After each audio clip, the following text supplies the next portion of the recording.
The Prince Who Hid His Crown, Part 1. In the heart of Johannesburg, where skyscrapers kissed the skies and diamonds glittered beneath the earth, there lived a billionaire king, Oba Themba. His kingdom was not of swords and spears but of wealth, power, and influence that stretched from Cape Town's shores to the gold mines of Gauteng. His son, Prince Lutando, was heir to a fortune so vast that no woman in South Africa, or even beyond, could resist him once they knew his name. But Lutando was restless. He had tasted the sweetness of luxury yet felt an emptiness that wealth could not fill.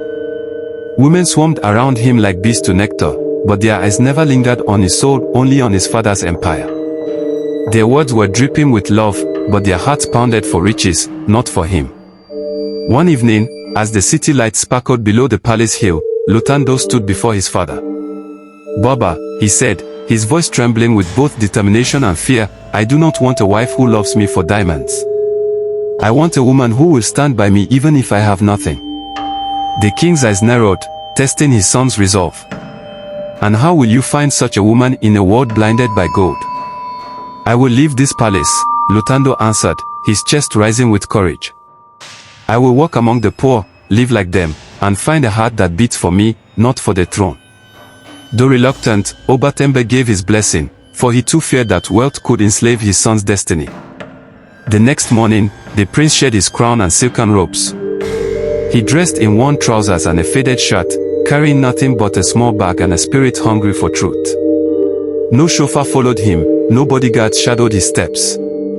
He disappeared into Soweto, where the songs of the streets echoed with survival and dreams. Days turned into weeks.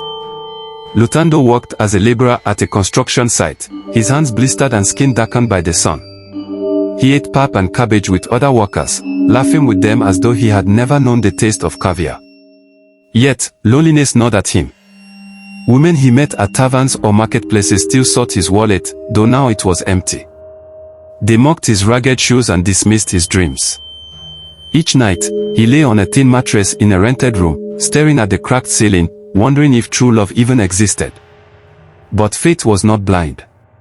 One evening, after a long day of toil, he wandered into a small church where hymns rose like smoke to the heavens.